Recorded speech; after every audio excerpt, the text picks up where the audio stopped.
Salut les amis. Donc je refais une vidéo sur la carabine PCP Gamo Haro, puisqu'il y a pas mal de confusion. Alors déjà, on va éclaircir tout ça. Si vous voulez poser des questions, juste petite précision, posez-les sous la vidéo. Aïe là. C'est inutile de me faire des messages privés en mail. Moi, ça me prend énormément de temps pour répondre, et puis ça bénéficie qu'à certaines personnes. Alors posez-les sous la vidéo, que tout le monde puisse en bénéficier. Voilà, c'était juste petite aparté. Alors pour que ce soit bien clair au niveau des puissances. Législation française, 20 joules maximum. Dès que vous dépassez 20 joules, vous changez de catégorie, vous passez en catégorie C, c'est-à-dire la catégorie des armes de chasse, fusil calibre 12, carabines en tout genre, hein, et des carabines même hyper puissantes. Voilà, on rentre dans la catégorie C. Si inférieur à 20 joules, vous restez dans la catégorie D, il suffit simplement d'être majeur. Point barre. Avant c'était 10 joules. Depuis quelques années, c'est 20 joules. C'est une puissance très acceptable pour faire du tir de précision. Et sachez déjà que pour faire du tir de grande précision, c'est une puissance trop importante en calibre 4,5.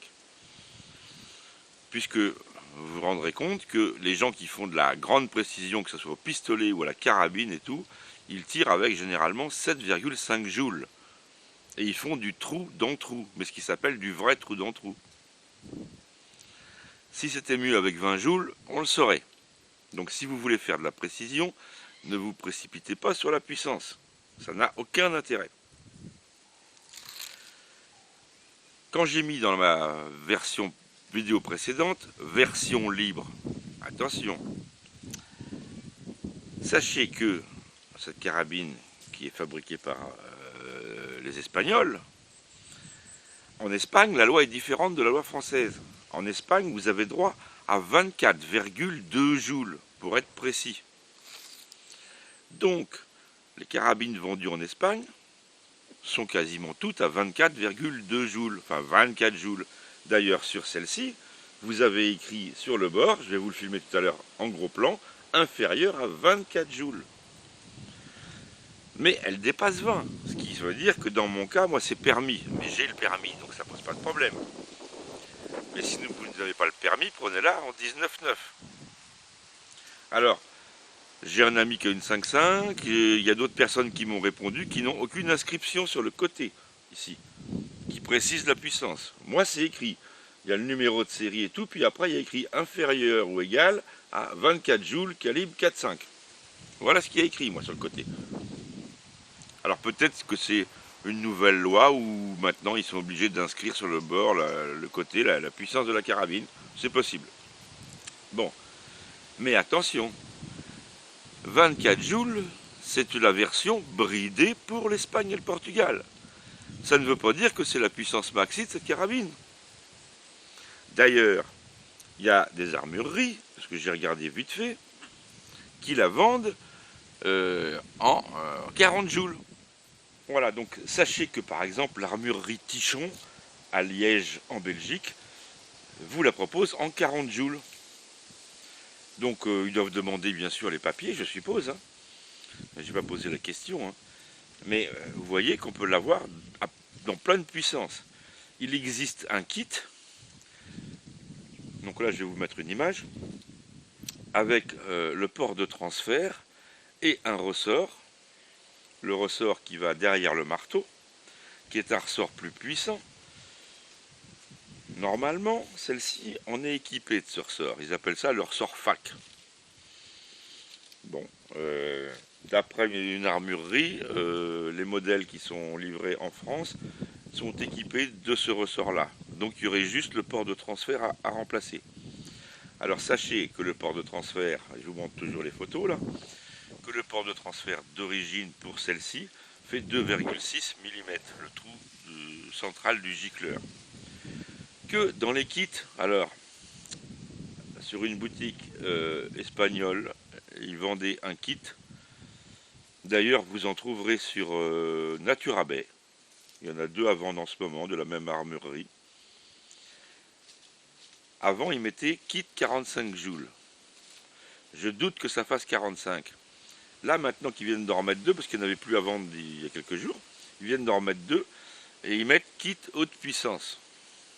Et vous avez le ressort et le port de transfert.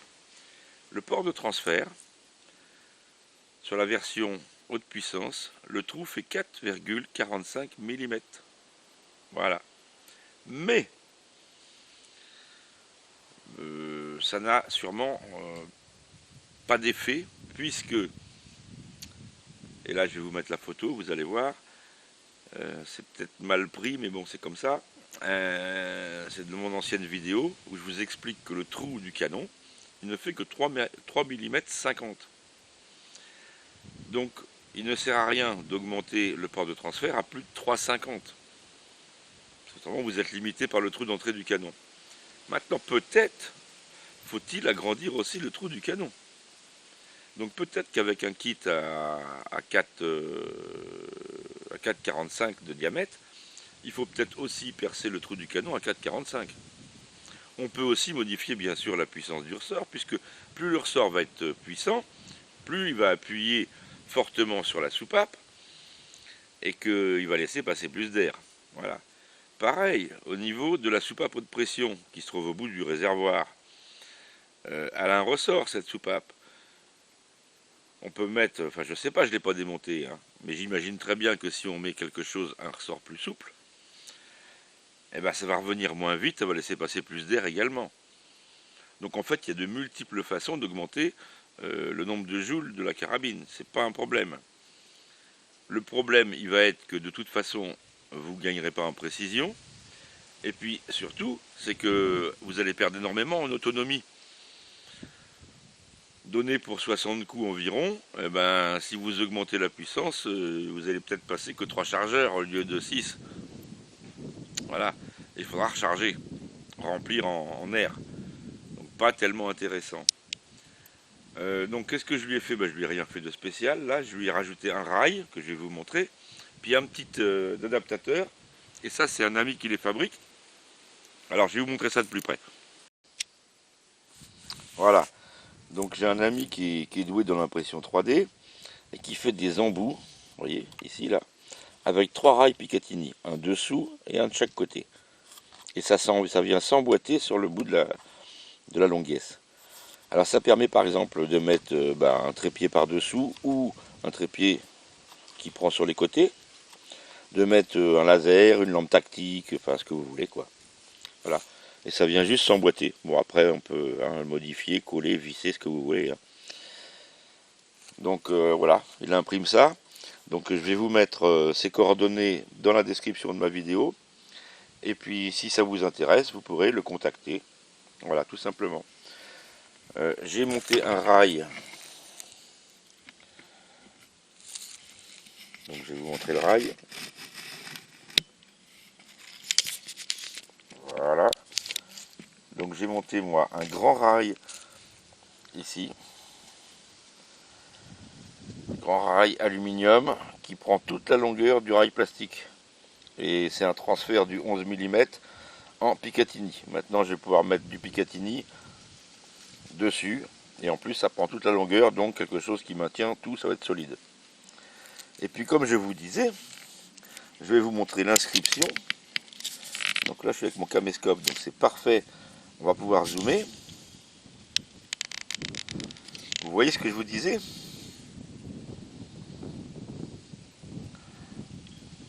Ici, c'est bien marqué, inférieur à 24 joules, calibre 4.5. Donc dès que j'ai le compresseur, je vais vous faire des tests, un peu en tout genre, et puis même si vous voulez des tests particuliers, je vous les ferai. Voilà. Allez, à plus les amis. Prochaine vidéo, on parle rechargement balle, puisque balle calibre 12 cette fois, puisque la chasse approche à grands pas, même certains ont commencé déjà le sanglier, et que j'avais fait une vidéo sur le rechargement balle ronde avec tir et tout, qui a été supprimé par YouTube il y a déjà très longtemps. Et je ne vous ai pas oublié, amis nord-africains, Vous m'avez posé des questions, je ne vous ai pas répondu, mais sachez que je lis tous les commentaires et que j'ai bien retenu ce que vous m'avez demandé et que je vais vous faire une description totale du montage de cette foutue balle sphérique pour que vous puissiez les monter chez vous avec un minimum de matériel. Voilà, et je vais tout vous expliquer sur cette balle au niveau du montage, puisqu'il y a déjà une vidéo qui explique tout sur ses qualités balistiques. Allez les amis, à plus, à une prochaine vidéo.